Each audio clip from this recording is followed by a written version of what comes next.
We're at SEMA 2023. Behind us here is arguably one of the wildest cars at the show. I'm here with Cavan Cameron. Him and his dad built this car. It's a 73 Trans Am, or what's left of it anyway. It's got tons of engineering technology in it. So how did it come about? So basically, my dad bought up a whole stockpile of Reynard IndyCar parts. Okay. And we looked at the components, and they were just beautiful components. Really smart people made them, and we said, well, I think we can make them fit.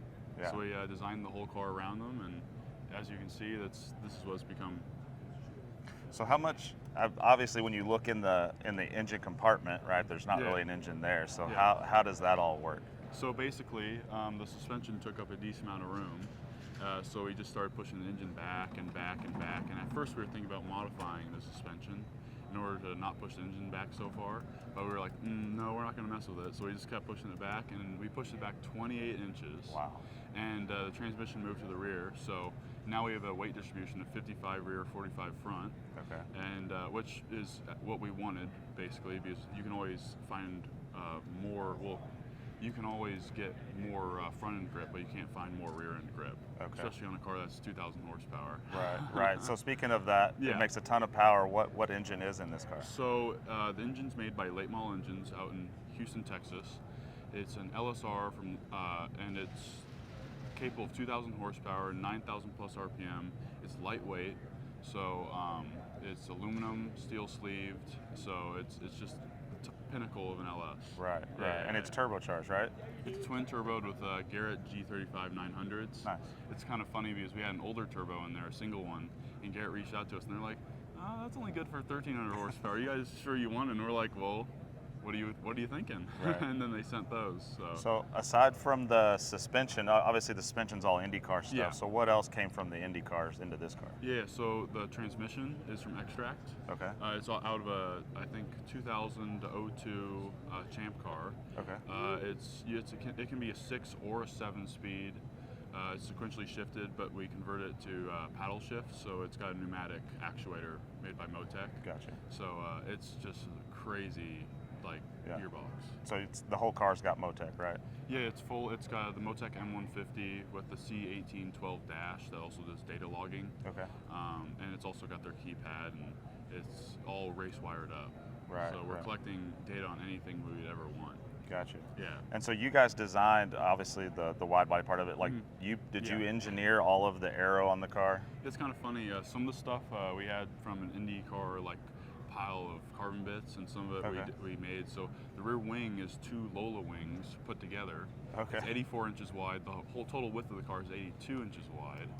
And we just basically said, let's do this. And we went to we have a stack about this high of reference books from the IndyCar days that we use to kind of figure out some of the aero devices. And basically, we did have a different front end on the car, but then we contacted Veris Engineering, and they scanned the car, and we asked them, okay, give an honest opinion of what you think is going on with the car. We're not going to be offended. So then they told us, and we redesigned the front end, and the front end works really well now. It's the front fender is designed to have air flow through it, partially for cooling, but mainly for those front flaps to work. Okay. And the front flaps, the front splitter fully works, the rear wing fully works, even the diffuser. But the whole car is going to need a little bit of work. Gotcha. And now from your Instagram, you guys did something that I think was outlawed in IndyCar with the rear diffuser and the turbo exhaust deal.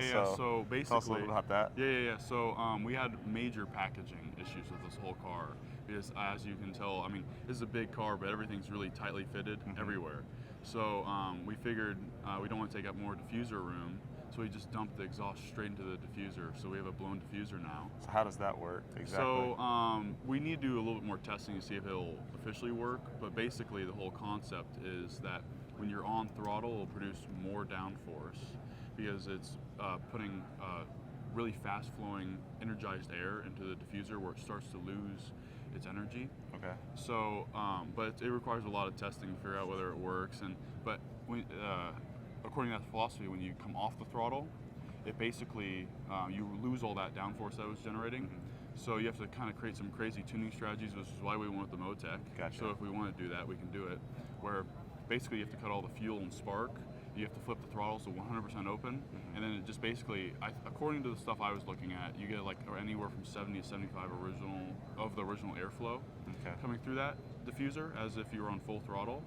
So I think you can still shift and downshift. So if you like look up videos online of the F1 cars from the 2000s downshifting, they make a crazy sound. Oh, okay. So Gotcha. That's the tuning. The idea behind it. Yeah. And the body on this car is wild, but you guys said it's all steel, right? Yeah, it's all steel. All the fenders and everything? Except the hood and the nose, they're fiberglass, and the trunk is carbon. Okay, but all the fenders and everything? All the fenders are steel. Right? So what does something like this weigh? I mean, it's got a ton of additional stuff that the original car never had, right? We weighed it before it had some panels on it. It was 27 and some change. But we believe, sitting right here, we haven't officially had on scales yet, it's 2,900 pounds. Nice. Very nice. Yeah.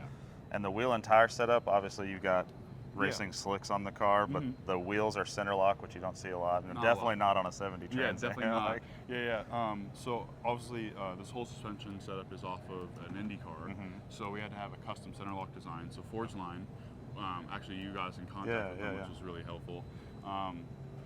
They were able to contact BBS, and they got the center lock design, and they custom made a 3-piece wheel for us, and I mean, we were really happy with them. And they can fit a more modern tire, like these Michelins. Gotcha. And obviously they go around the brakes. The brakes were a big deciding factor there too, right? What brakes are on the car? So right now we have Brembo Metal Matrix 8-piston calipers on them all the way around. Okay. But Alcon's really interested in putting some carbon ceramics that'll fill that tire up, or the inner wheel up. Awesome. Yeah. So where are we expected to see this running for the first time? Is there an event in mind, or? Yeah, it's kind of funny when you build a car with no rules except for safety. It's a little, people are like, what are you going to do with it? So it does have a license plate, so we're going to do some street car events and drive on the street. But in terms of like racing events, we're going to do global time attack and grid life and super lap battle and some hill climbs. And eventually we'd like to do Pikes Peak. Nice. We just want a more finished version of the car before we do it. Yeah.